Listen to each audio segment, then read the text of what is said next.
al resentido mayor, al maestro Jonathan Pérez, a quien le agradezco que llegue a esta cita a Sin Censura. Jonathan, desde acá, en donde pues tristemente ronda la muerte, desde acá te mando un abrazo. ¿Cómo estás, Jonathan? Querido Vicente, ¿cómo estás? Pues, como tú lo dices, lo que sucedió el día de ayer fue una tragedia que conmocionó a todo el país. En realidad, las escenas y todo que has estado mostrando, pues bueno, ¿qué te puedo decir? Mucha tristeza por las víctimas. Son de esas cosas que no debieran de suceder, que no deberían de suceder en este país. Digo, hay cosas que tal vez pueden ser inevitables, pero este tipo de muertes, este tipo de tragedias, son de esas tragedias que nunca debieron de haber sucedido. Y bueno, pues lo que toca es solidarizarnos con las víctimas y empujar para que todo esto no se vuelva a repetir, que no vuelva a suceder una tragedia como la que sucedió el día de ayer, que ya deja más de 4 víctimas mortales y que sigue teniendo en el hospital a más de 90 personas y muchas de ellas, bueno, una parte de ellas está gravemente herida por quemaduras en el cuerpo, ¿no? Entonces creo que pues nuestra solidaridad y la verdad es que fue un día muy, muy complicado el día de ayer informativamente y esta tragedia concentró toda nuestra atención o parte de la mayoría de nuestra atención informativa. Aunque hay otros temas que son importantes, pues sí quiero expresar nuestra tristeza y mi tristeza por lo acontecido el día de ayer allá en Iztapalapa, en donde tú estás cubriendo en el lugar de los hechos. Tú dices qué tema analizamos, desmenuzamos. Yo sigo acercándome a diferentes zonas aquí, pero estoy al pendiente. Jonathan, eh, que valga también eh, desde aquí el llamado, porque se debate recio, pero nunca por la violencia, que nunca la violencia política como la que se está percibiendo en Estados Unidos nos alcance Uh -huh. acá en México. Que viva el debate recio, pero el debate que se quede en los micrófonos. Sí, Nunca los balazos, nunca la violencia, Jonas. es muy importante ahorita que escuchaba con respecto al tema de lo que sucedió ayer también en Estados Unidos y que conmociona al ala conservadora, ultraconservadora de Estados Unidos, pero que a todos en cierta o menor medida tendría que llamarnos la atención. Más allá de lo que se puede argumentar del discurso de odio, del discurso pro armas, del discurso ultraconservador de este personaje, nos invita a una reflexión que nuestro país es importante tener. Yo, cuando sucedió lo de Alito Moreno, que una de las cosas que planteaba es que teníamos que cerrar la puerta del infierno que se abrió en 1994. Yo creo, Vicente, que aunque no hemos llegado a esos niveles de violencia y que lejos estamos de tener esta violencia por ideología o por pensamiento, es decir, en nuestro país hay crímenes políticos, pero que no tienen una base ideológica, tienen una base de una raíz del crimen organizado, de colusión de autoridades con el crimen organizado y de relación del Estado con grupos criminales. Esto inicia en la década de los 2000 de manera abierta con toda esta estrategia estadounidense, esta imposición de una supuesta guerra contra el narco, una política de seguridad impuesta desde los gringos, que asume y que impone de manera, como lo hemos visto y le hemos sufrido y la seguimos sufriendo, Felipe Calderón. Hay muertes políticas, evidentemente, hay asesinatos de alcaldes, hay asesinatos de candidatos, pero no tienen que ver con la parte ideológica, tiene que ver con una base de violencia impuesta con Felipe Calderón, en donde es evidente que todo se permea. Así desde arriba tenías a un secretario de seguridad narcotraficante, hacia abajo el alcalde podía hacer negocios abiertamente. Es a lo que se refería Andrés Manuel, que la corrupción se barre de arriba para abajo, no se equivocaba, en realidad es así.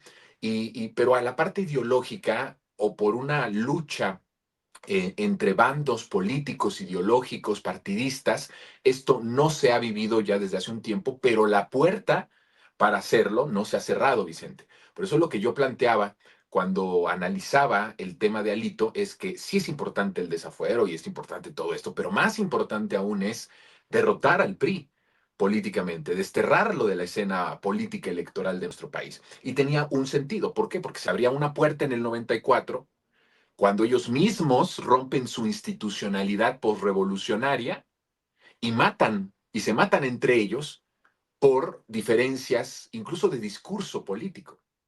Entonces, cuando esto sucede, pues los opositores en ese momento, pues, qué nos esperábamos o qué se esperaba esa oposición? Bueno, más de 300, 400 desaparecidos, asesinados del PRD en el sexenio solo de Carlos Salinas de Gortari. Es una puerta que se abrió en el 94 y que no se ha abierto. La forma de hacer política a través de la violencia, a través de las balas, a través de los atentados, a través de la violencia, del autoritarismo. Esa puerta la tenemos que cerrar definitivamente. Es cierto, no tenemos ahora este tipo de expresiones porque además ya no tienen el poder, pero sigue abierta esa puerta y el PRI sabe cómo ocuparla. Entonces hay que cerrar completamente esa llave, esa puerta que se abrió en el 94 cuando se matan entre ellos, no solamente a Colosio, a Ruiz Massieu, y empieza y se desencadena una ola de violencia fuerte en el país como control político ideológico. Eso no ha sucedido en México, pero la puerta sigue abierta, no nada más como para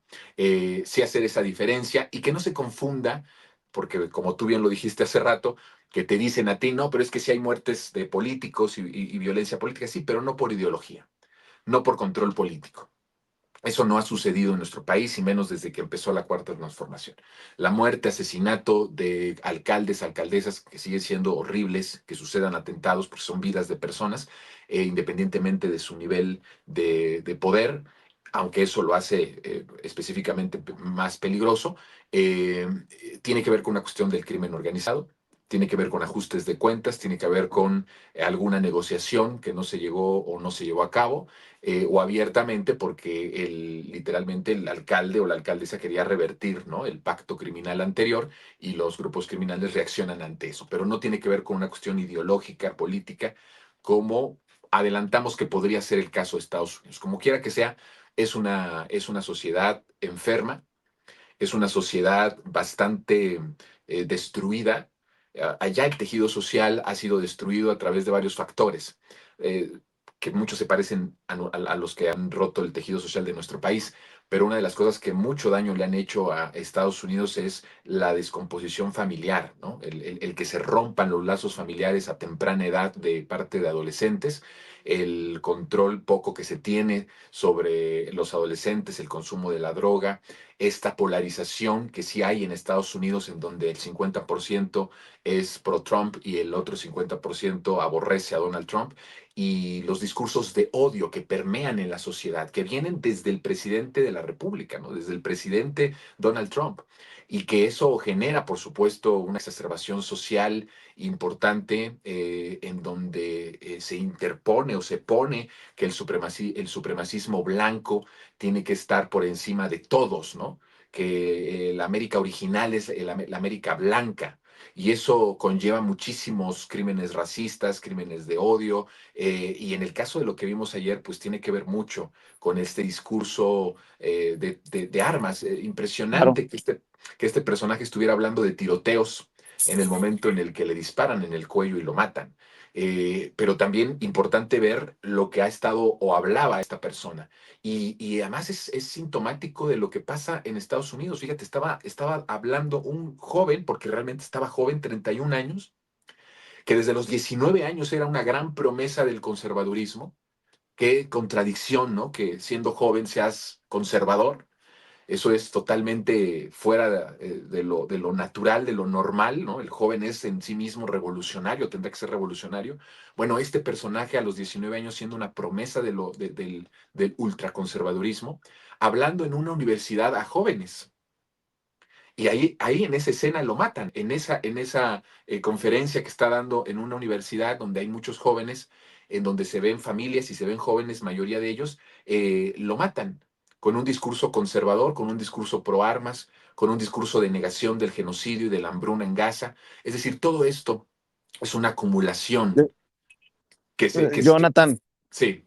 déjame también incluir, perdón por la interrupción, déjame incluir también en la mesa, poner sobre la mesa la histórica primera sesión histórica de esta Suprema Corte de Justicia de la Nación en el Pleno, esta Suprema Corte de Justicia de la Nación elegida por el pueblo. Ayer entrevistábamos y ustedes veían la entrevista con Yasmín Esquivel, quien está en el uso de la palabra y que nos adelantaba que un tema para hermanos y hermanas discapacitados sería el primer tema de esta nueva Suprema Corte de Justicia de la Nación, ya con la reforma judicial, como lo ha establecido el pueblo. El pueblo manda en México también ya eligiendo a su poder judicial. Déjame nada más escuchar por lo histórico lo que surge desde la transmisión desde la Suprema Corte de Justicia de la Nación. Estoy viendo Justicia TV, la transmisión desde el Pleno. Vamos a ver y escuchar, Ceci. Ministra Loretta Ortiz. Gracias, ministro presidente. Antes de referirme a la propuesta, quiero dar la más cordial bienvenida a mis compañeras y compañeros ministros de esta nueva Suprema Corte. Les deseo el mayor de los éxitos y reitero mi plena disposición para construir con diálogo y apertura una agenda común que nos permita responder a la altura de la historia y fortalecer la justicia en beneficio del pueblo de México. Estamos ante un arranque histórico en la vida de este Tribunal Constitucional, una etapa que no admite indiferencia porque nos exige una justicia más humana, sensible, cercana a las realidades concretas de todas las personas. Esta justicia no depende únicamente de lo que resolvemos en nuestras sentencias, sino también de la capacidad de escuchar, comprender y reconocer los contextos de quienes acuden a los tribunales buscando protección. Tenemos plena conciencia de la magnitud de la responsabilidad que asumimos, acercar la justicia, garantizar decisiones firmes y oportunas, hacer efectiva la promesa de igualdad de la Constitución y construir la confianza ciudadana en sus juezas y jueces. En esta primera sesión pública de la nueva época, quiero reafirmar ante la sociedad mexicana que esta Suprema Corte estará a la altura de su confianza. Cada resolución será una oportunidad para demostrar que el derecho puede y debe convertirse en una verdadera herramienta de transformación social. Dicho lo anterior, procedo a pronunciarme sobre el apartado de causas de improcedencia. Mi querido Jonathan Pérez, en concreto, histórica esta primera sesión pública de la Suprema Corte de Justicia de la Nación, ya elegida por el pueblo, y creo que hace eco Loretta Ortiz de lo que me dijo ayer en exclusiva Yasmín Esquivel. No tienen derecho a fallarle al pueblo. Mi querido Jonathan, están ocurriendo las cosas mientras conversamos. La historia se desarrolla también a través de las cámaras y los micrófonos de Sin Censura, a través de las páginas de Revolución 3.0, de tus programas. Esto no se detiene, Jonathan Pérez. Sí, pues, ¿qué te puedo decir? Nosotros tal vez hace, ¿qué te gusta? Un año, todavía estábamos con la plena discusión en el sentido de si íbamos a lograr, no más de un año, ¿no? De si íbamos a lograr lo que hoy estamos viendo. Pero estamos como tú dices, siendo testigos de una historia que empezó con un proceso de transformación en donde tal vez las personas propios y extraños no sabíamos qué tan profunda iba a ser, no sabíamos todavía de qué se trataba la cuarta transformación, no sabíamos qué implicaciones, qué consecuencias iba a tener, y ahora que estamos viendo esto de la Suprema Corte, una Suprema Corte transformada, que no quiere decir que esta transformación por automático revierta todo el daño que hizo la Corte neoliberal, y tampoco quiere decir que esta Corte vaya a estar a la altura del pueblo, pero lo que sí significa es que, como tú bien lo dijiste, es la primera sesión de una Corte elegida por el pueblo, y que si ellos no cumplen, el pueblo va a revertirlos y va a cambiarlos y va a elegir otros ministros, entonces otras ministras y otros ministros. Entonces eso es, me parece a mí, lo histórico. Lo otro es en las resoluciones, en lo que venga por parte de las decisiones importantes, estructurales del Poder Judicial. Esas iremos viéndolas y las iremos contando en el pasar de los días, de los meses, en donde podremos decir si creemos en esta nueva Suprema Corte o no estamos, nos está quedando a deber esa Suprema Corte de Justicia. Ahora se convierte más en el lograr, que antes era el lograr que se pusiera, el que pudiéramos votar por ellos y el que estuvieran ahorita ya sesionando. Ahora cambia la lucha del pueblo de México, ahora es vigilar para que no se desvíen y para que estén a la altura de lo que el pueblo votó en las pasadas elecciones. Y eso creo que es bien importante. Ver estas imágenes, Vicente, son históricas, pero no solamente históricas a nivel nacional o a nivel México, sino a nivel internacional. El mundo está observando, los inversionistas están observando lo que está sucediendo con México con respecto a su poder judicial, y el pueblo también tiene que estar observando. Esto es algo que no ha pasado en el mundo, que nadie ha hecho en el mundo. Nos toca a nosotros como pueblo hacer que sea exitoso. No dejemos esa responsabilidad en los jueces y los ministros. Esa es una responsabilidad nuestra, porque nosotros fuimos los que votamos por uno o por otro. Y es, creo que, parte de las nuevas responsabilidades que tiene el pueblo. Cada vez estamos adquiriendo más responsabilidades de cuidar a nuestro poder ejecutivo, de cuidar a nuestro poder legislativo y de ahora también vigilar a nuestro poder judicial. Entonces creo que esta historia se cuenta, pero se tiene que contar con un pueblo, no solamente desde acá viendo la imagen, sino de presionar a la Suprema Corte, presionar al Poder Judicial de que cumpla lo que, para lo cual fue elegido. Y ese es el gran reto que tenemos por delante, Vicente. No creo que sea un reto tan sencillo, tan fácil.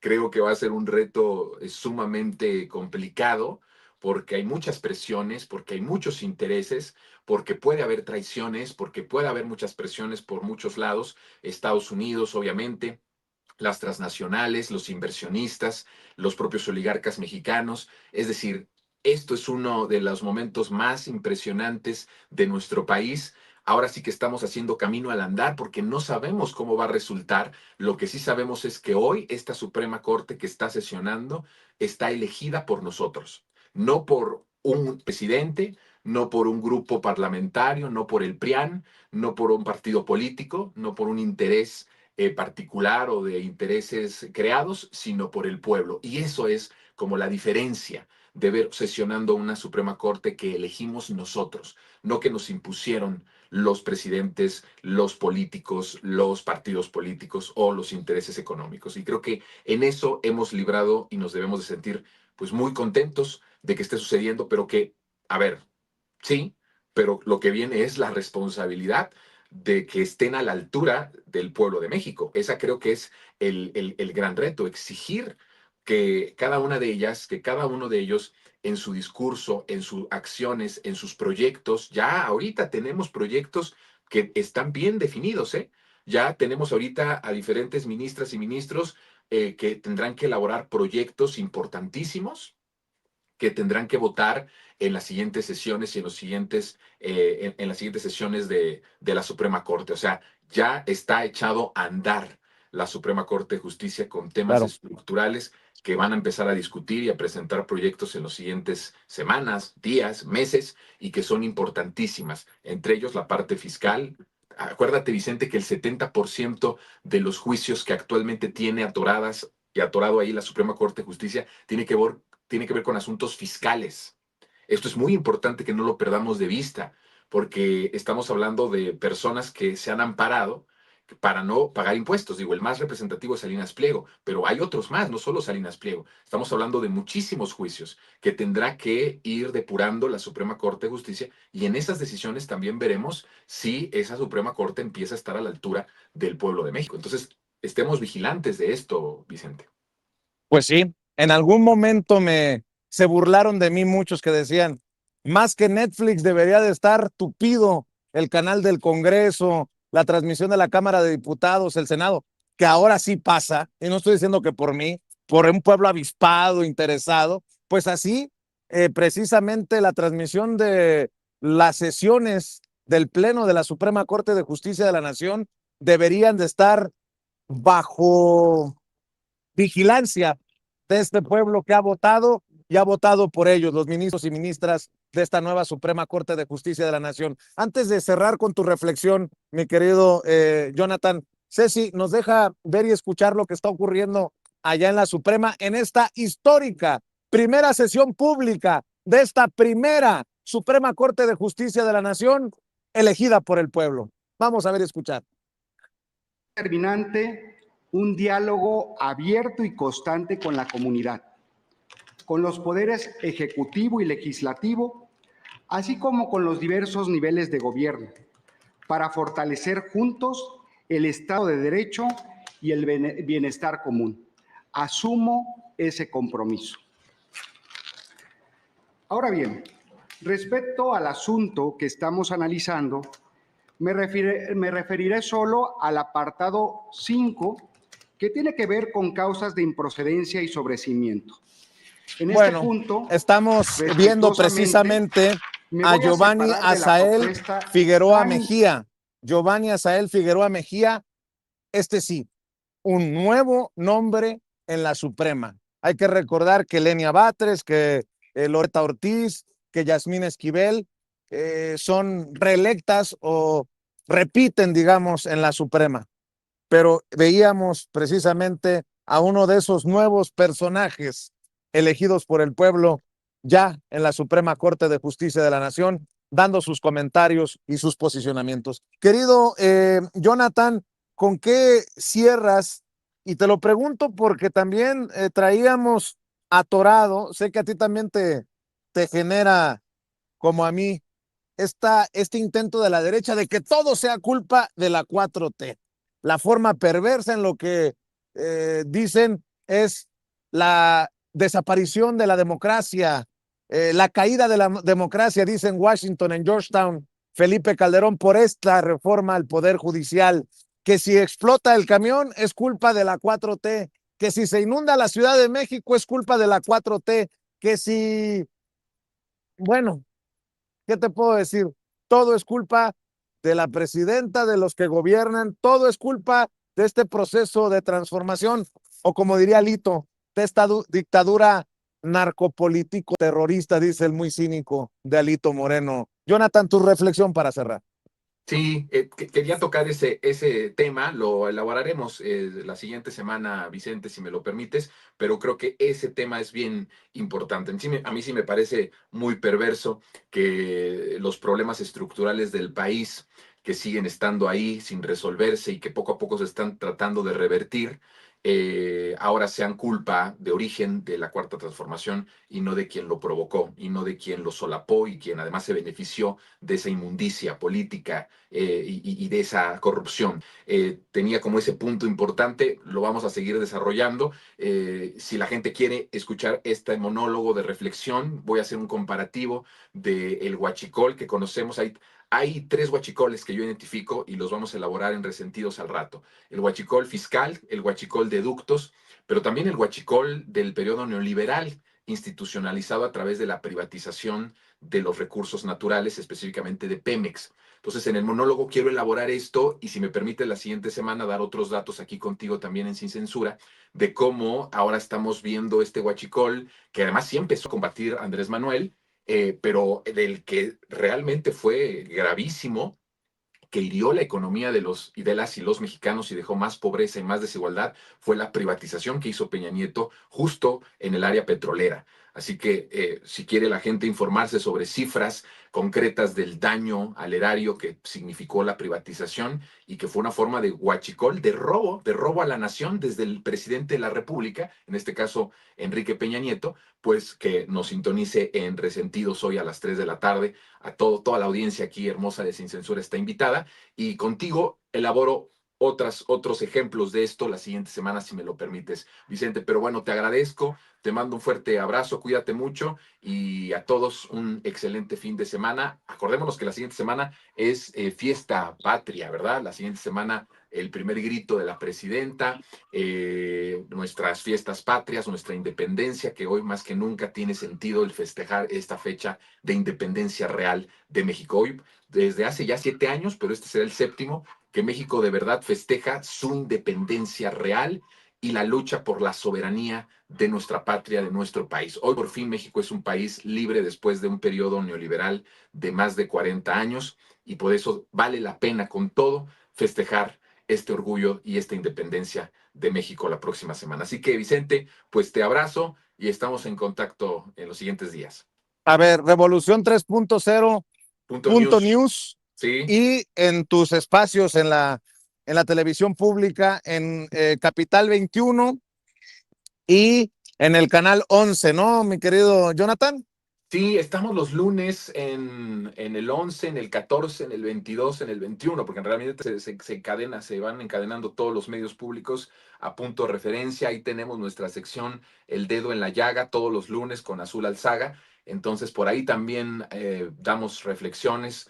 En esta sección nos pueden sintonizar en todos los canales públicos prácticamente. Pero también estamos en nuestros programas en Capital 21. A invitarlos este sábado. Vamos a tener ampliamente desmentido, ampliamente explicado toda esta cuestión del huachicol. Vamos a contrastar todo lo que dijo Ciro, Manuel Feregrino, Azucena Uresti, toda esta inmundicia periodística la vamos a contrastar y la vamos a poner en su lugar en lo más absurdo en los medios el sábado a las 14 horas. Y además voy a estar rodeado de mujeres, de 3 analistas mujeres, así que los invito al espacio. Va a estar muy bueno el programa, lo más absurdo en los medios. Y a través de Revolución 3.0 News, invito a toda tu audiencia también a que se esté informando de todos los temas, de toda la coyuntura, de temas más a profundidad, pero también de coyuntura prácticamente todo el día, desde las 6 de la mañana hasta después de las 0 horas. Hay información continua de temas nacionales, políticos, seguridad, de lo que pasa en la mañanera, de lo que pasa con los temas de la agenda que pone la presidenta todos los días en la mañanera. Así que bueno, si quieren un lugar fidedigno, pero además profesional, periodístico, en donde informarse, ahí pueden hacerlo en Revolución 3.0 News.